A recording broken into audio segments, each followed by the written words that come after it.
Muy buenos días, queridos todos. De nuevo estamos aquí. En esta ocasión estamos en el comedor de mi propio hogar para grabaros un nuevo vídeo. Como punto de arranque, tan solo como punto de arranque, pero como punto de arranque, vamos a leer unos versículos que se encuentran en el capítulo 5 de la carta a los Hebreos, versículos 1 al 3. Aquí está hablando acerca del sumo sacerdote y dice lo siguiente de él: porque todo sumo sacerdote tomado de entre los hombres es constituido a favor de los hombres en lo que a Dios se refiere. ¿Y esto para qué? Dice, para que presente ofrendas y sacrificios por los pecados. Otra cosa más, para que se muestre paciente con los ignorantes y extraviados, puesto que él también está rodeado de debilidad. Y concluye, y por causa de ella, de esa misma debilidad, de eso que está hecho de la misma pasta que el resto de los mortales, dice, y por causa de ella, de esa debilidad, debe ofrecer por los pecados, tanto por sí mismo, que por muy sumo sacerdote que sea, los tiene, tanto por los de sí mismo, como también por los del pueblo, Bien, queridos todos, como acostumbro a hacer siempre, os voy a adelantar el tema. El tema que yo quiero compartir con vosotros es el líder paciente. El líder y no el sumo sacerdote, porque yo voy a ir un poco más allá. Estoy pensando, al referirme al líder, en los guías de las iglesias. Estoy pensando también en los predicadores. Estoy pensando en aquellos hermanos o hermanas que tienen una autoridad en la escuela dominical, la enseñanza a los niños. Estoy pensando en los responsables de los jóvenes, en las que llevan los cultos de las mujeres, en los que son directores de coro o de música, etcétera, etcétera. Es decir, todos aquellos hermanos y hermanas que están puestos en un cargo de autoridad. Y yo quisiera en esta mañana hacer una especie de introspección propia de todo este tipo de hermanos, con todo este tipo de responsabilidades en la obra del Señor. Me ha parecido bien arrancar de un versículo que se encuentra en el profeta Isaías, y donde Isaías dice: mirad a la piedra de donde fuisteis cortados. Y luego añade: mirad al hueco de la cantera, de donde fuisteis arrancados. Estas son palabras que tienen un contexto distinto, es el contexto de Isaías 51, pero para el caso que nos ocupa ahora nos sirven, ¿verdad que sí?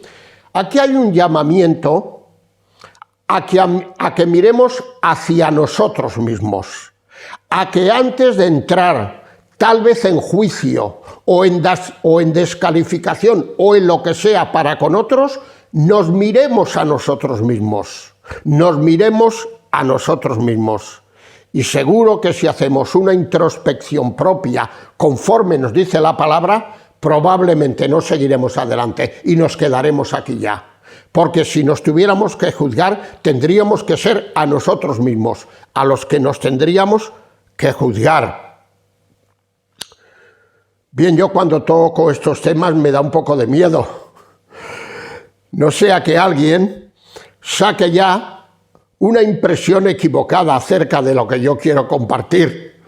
Y si estáis pensando lo que yo me imagino, os lo voy a aclarar. No estoy pensando en limitar autoridades que Dios nos ha dado. No estoy pensando en cruzarnos de brazos y ya que nosotros tenemos nuestros propios problemas, dejar que cada uno haga lo que quiera. Ni mucho menos, ni mucho menos. Esto lo veremos en el segundo vídeo, porque hoy vamos a ver el primero, pero el día que viene veremos el segundo. Y ese será un complemento de esto primero. O sea que este tema, sin ver el segundo vídeo, es un tema cojo, es un tema incompleto. Bien, pues, como voy a traer a colación un botón de muestra de esto que estamos diciendo, de que nos miremos, que hagamos una introspección propia. Y este botón de muestra va a ejemplificar esto que os quiero compartir en estos dos vídeos. Tiene que ver con la persona de David. Sí. En estos dos vídeos yo voy a tener a mano el capítulo 27 del primer libro de Samuel. Esto lo veremos más bien hoy, el 27 y el 23, y el 30, sobre el trasfondo del capítulo 30, que es donde David arregla las cosas que tenía desarregladas en el 27, las arregla en el 30. Pero esto lo dejaremos para el día que viene. Entonces, tenemos que decir que David, en los capítulos 27 al 29, pasó por momentos muy difíciles, pasó por momentos muy bajos, que lo vamos a ver a continuación. Menos mal que luego, después del escarmiento que recibió de parte de los amalecitas y permitido por Dios para que se diera cuenta de la locura que había hecho, en el capítulo 30 volvió a recuperar la comunión con Dios. Y en el capítulo 30, que veremos el día que viene, en el vídeo siguiente, ya tenemos a un David distinto. Pero ahora vamos a este David con estos momentos tan bajos. Capítulo 27. Por favor, abrid la Biblia, aunque yo ya la tengo aquí, pero abridla. Versículo 21. Capítulo 27, versículos 1 al 2, porque aquí vemos varios errores que cometió David. Primer error. ¿Qué es lo que hizo aquí David? Sustituyó la consulta personal con Dios por la consulta de su propio corazón. Vaya error, cambiar a Dios por nosotros mismos, por nuestro interior, por aquello que nos dicta el corazón. Menuda locura. Mira cómo lo dice aquí. Dijo luego David en su corazón. El corazón. Qué peligro, hermanos y hermanas, tiene el corazón. Dijo luego David en su corazón. Al fin seré muerto algún día por la mano de Saúl. Por lo tanto, nada me será mejor que fugarme a la tierra de los filisteos, para que Saúl no se ocupe de mí y no me ande buscando más por todo el territorio de Israel, y así escaparé de su mano, porque Saúl lo estaba buscando para darle muerte, porque le tenía celos. Estos fueron pensamientos en principio. Dijo en su corazón, consultó con su corazón, pero muchas veces después de lo primero viene lo segundo. Ahora en el versículo 2 ya no son consultas, son decisiones. Se levantó pues David y con los 600 hombres que tenía consigo se pasó a Aquis, rey de Maoc, rey de Gat. ¿Y qué ocurrió ahí? Versículo 3.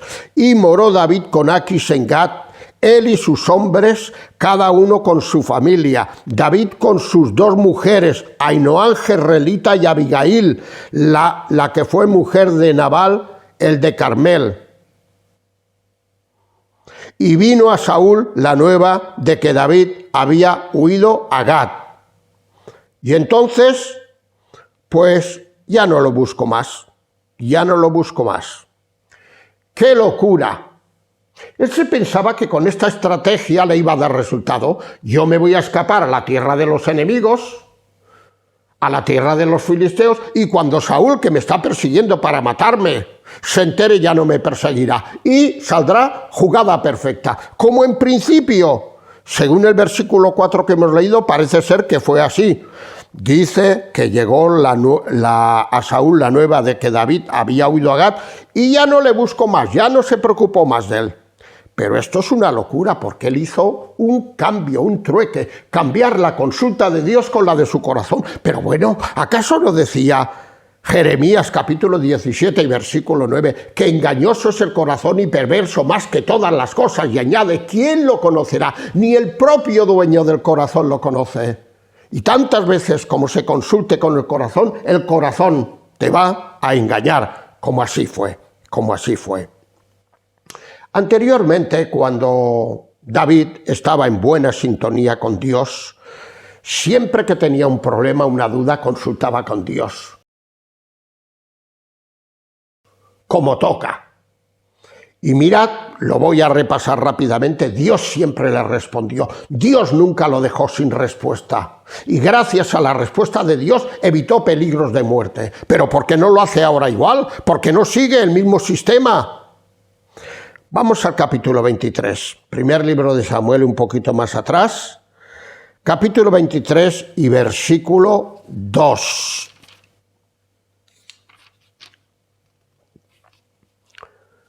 Y David consultó a Jehová diciendo, ¿iré a atacar a estos filisteos?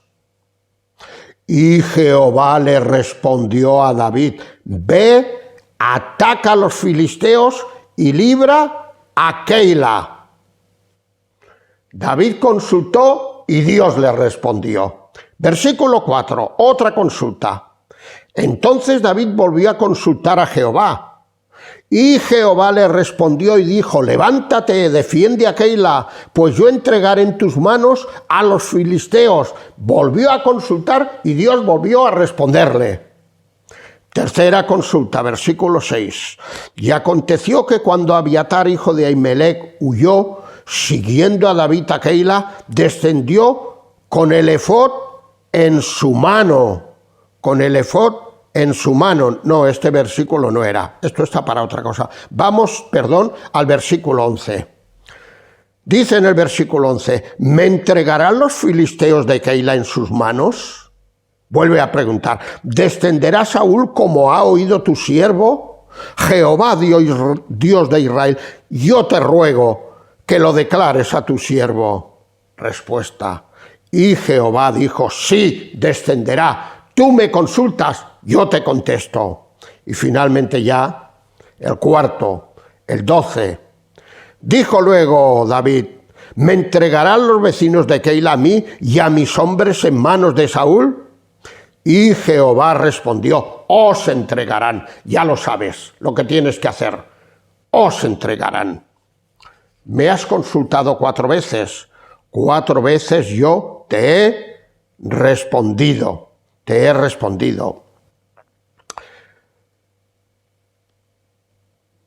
En tercer lugar,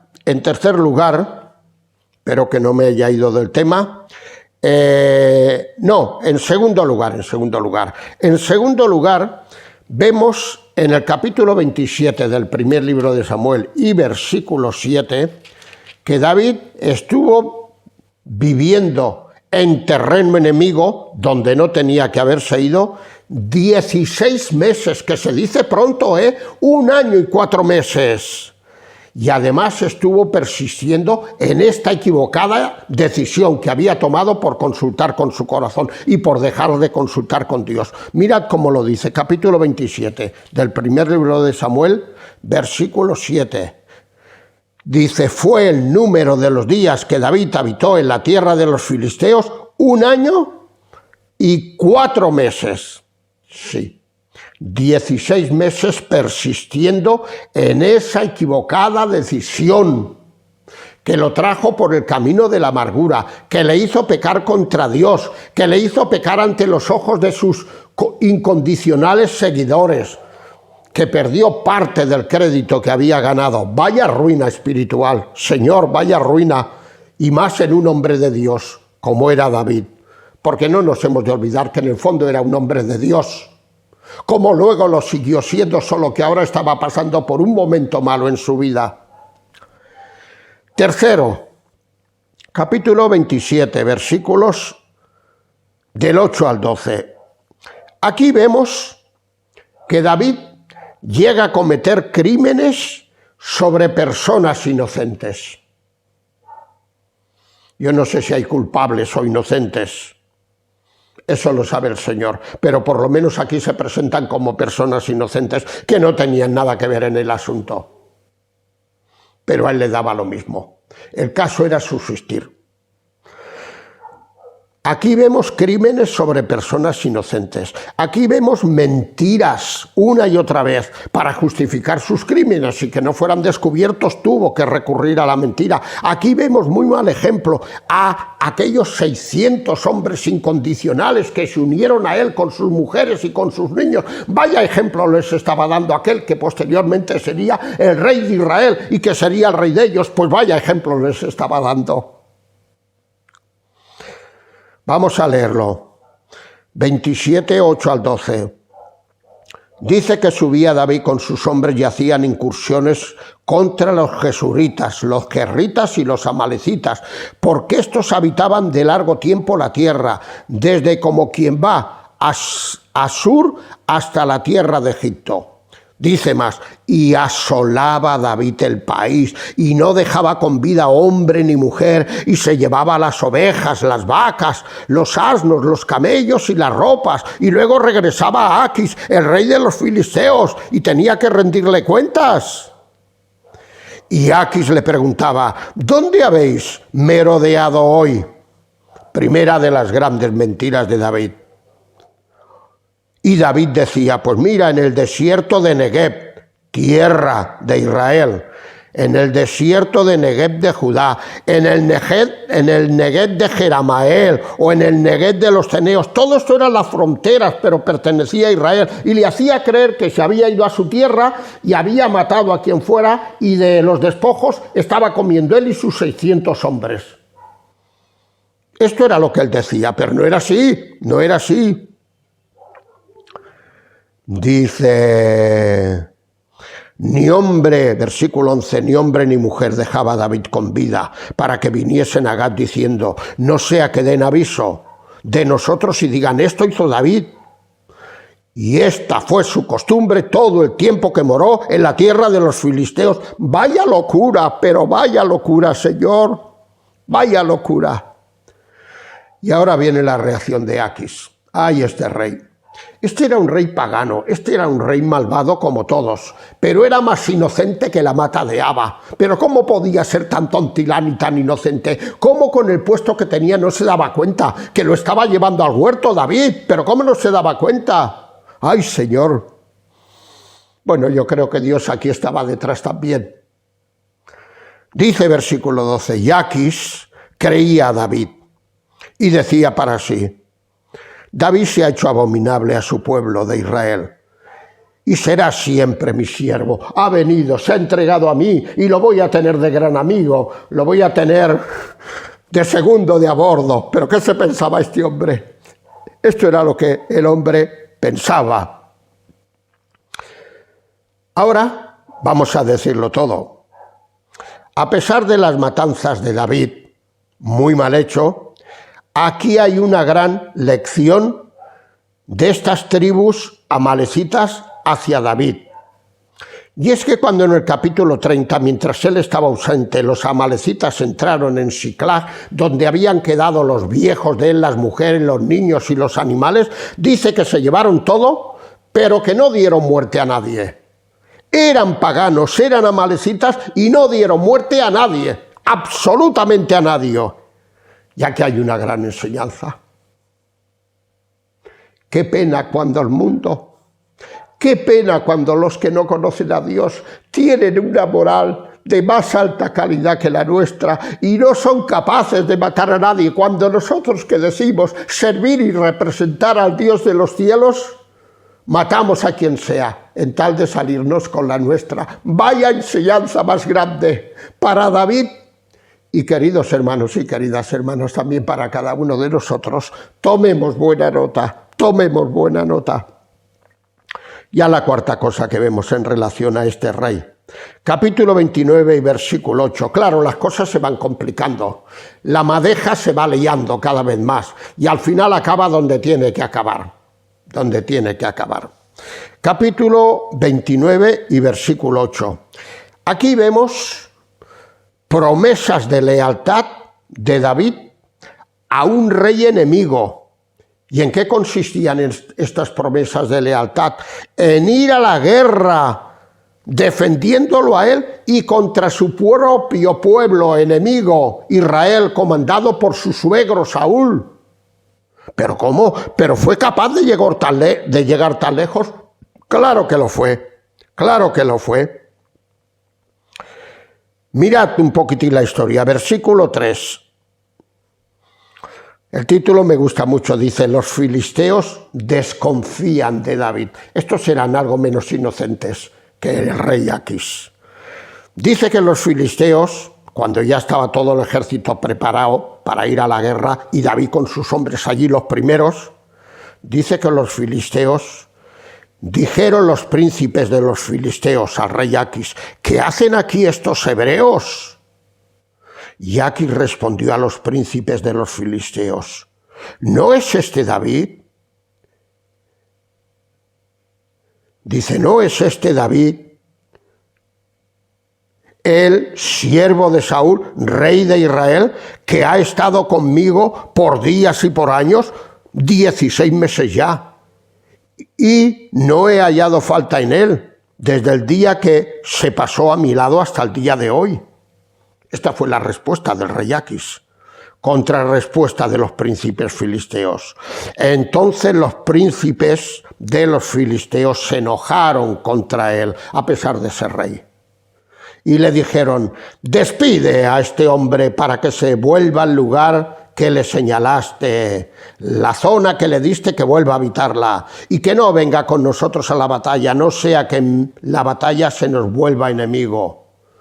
Porque, menudo razonamiento, más inteligente, porque con qué cosa volvería mejor a la gracia de su Señor, el Rey de Israel, que con las cabezas de estos hombres, por favor, ¿que no te das cuenta que le estás dando una oportunidad para que en medio de las batallas se vuelva contra nosotros con lo fuerte que es y la buena fama que tiene? Y se nos coma vivos, y luego le entregue las cabezas al rey Saúl y se reconcilie con él. ¿Pero no te das cuenta? ¿Pero no te das cuenta? De alguna manera, queridos hermanos y queridas hermanas, y teniendo en cuenta los que conocemos algo de la Escritura, cómo actúa y cómo procede Dios muchas veces, yo creo ver aquí, aunque no salga la palabra, pero sí que toda la idea está envuelta de ella. Yo creo ver aquí la providencia de Dios.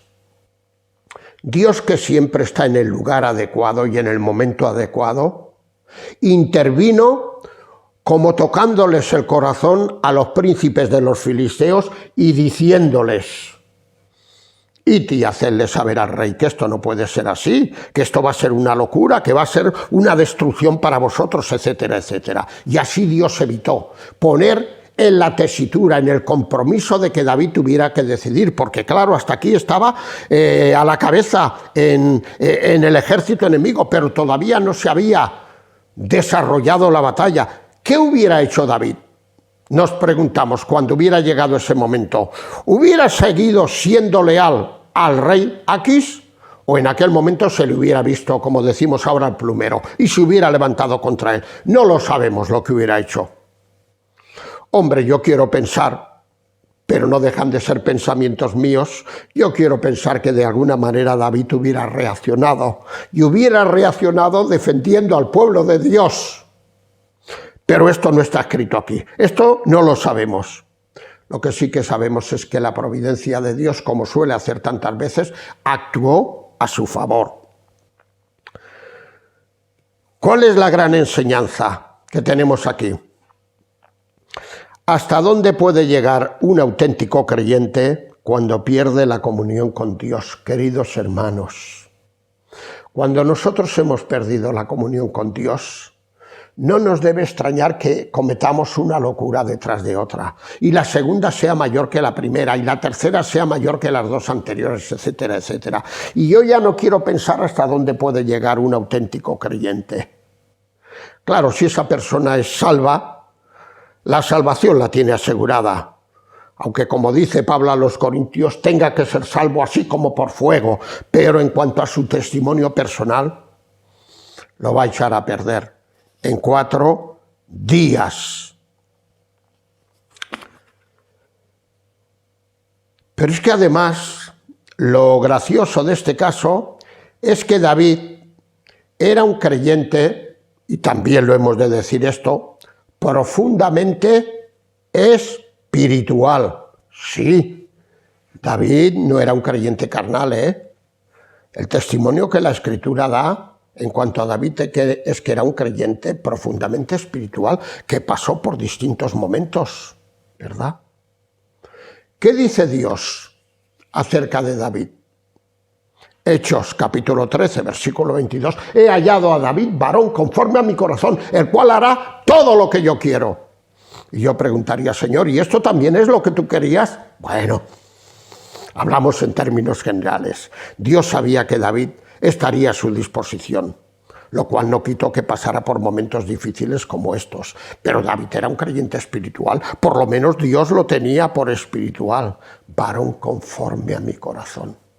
Ya quisiera ser yo, Marcelino, un creyente conforme al corazón de Dios. Con esto me conformaba, pues David lo fue.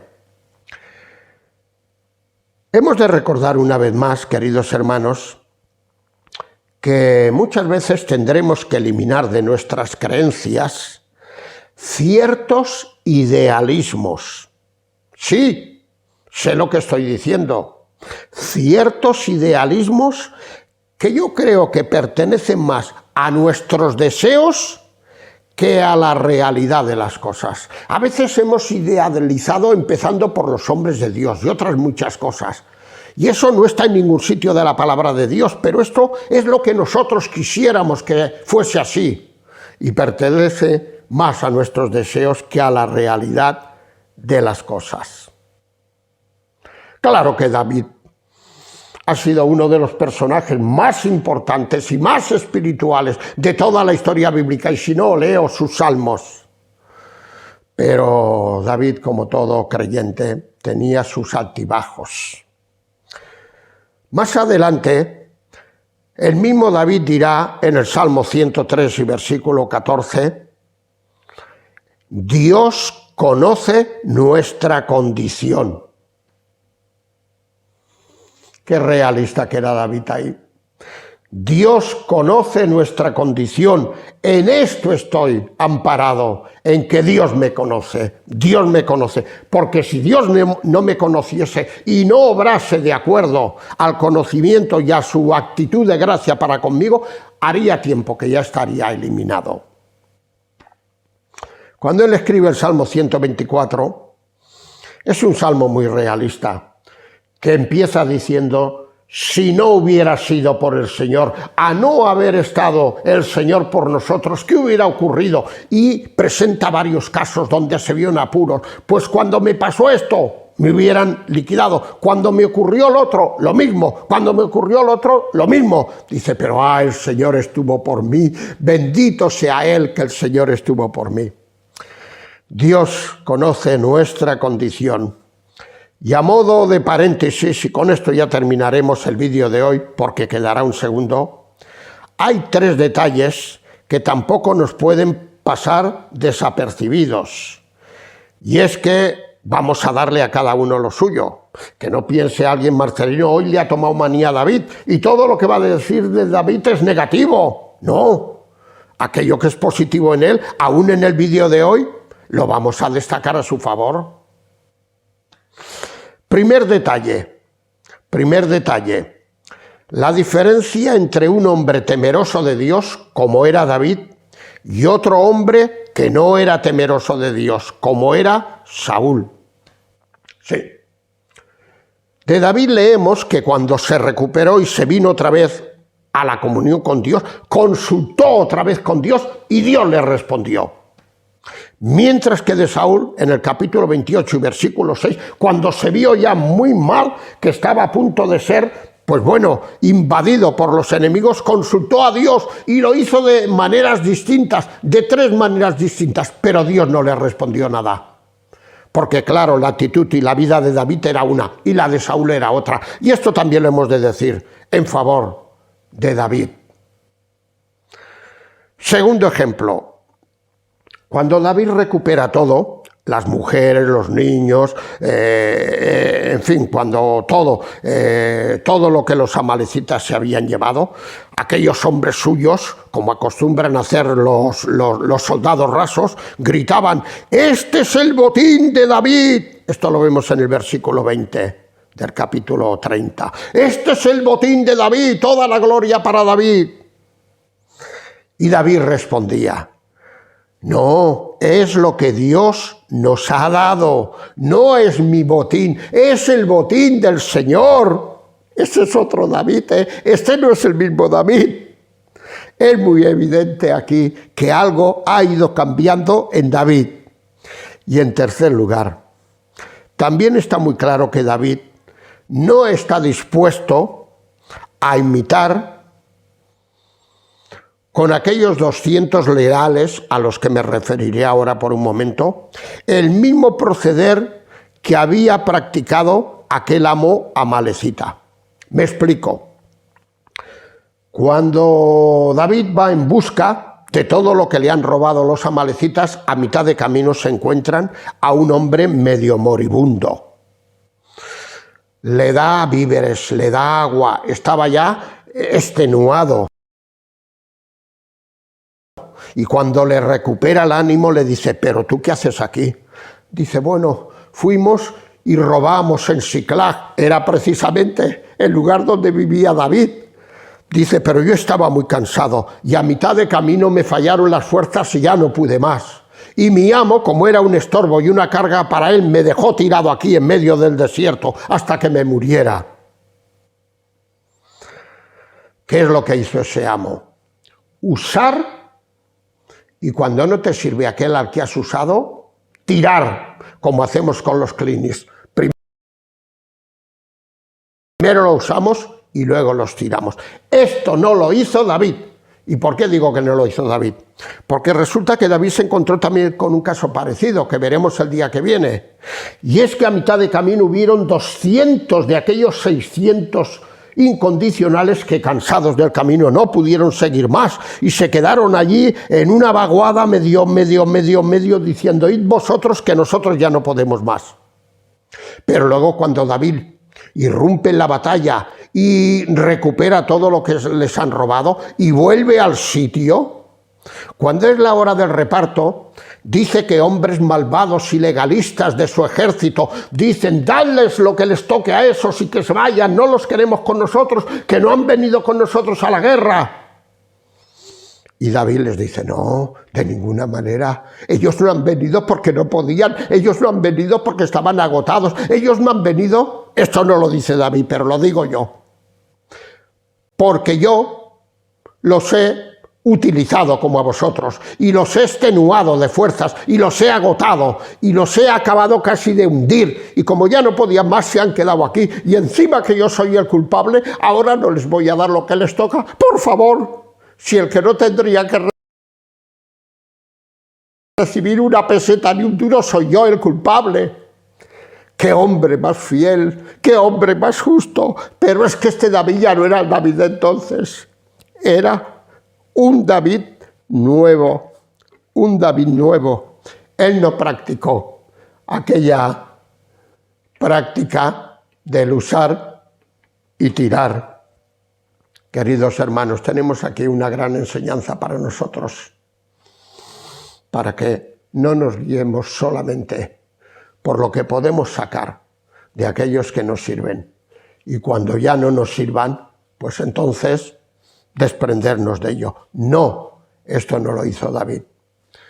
Y ahora dejarme hasta el próximo vídeo, que me despida como siempre con una palabra de oración. Señor y Padre, te damos muchas gracias por enseñanzas como estas que vemos en tu palabra. Por un lado, David es una verdadera maravilla, un creyente conforme a tu corazón, pero que como hijo de Adán que era, como nosotros también, y pecador, tuvo momentos bajos que tú recoges en tu Escritura y que nosotros tendríamos que evitar en nuestras vidas. Gracias te damos por su persona y por todos los planes que tú tuviste a lo largo de la historia en cuanto a él. Pero queremos pedirte que aquello que tuvo de malo no lo imitemos. Y gracias por habernos salvado. Recibe nuestra gratitud en esta mañana, que te elevamos las gracias en el nombre del Señor Jesucristo. Amén.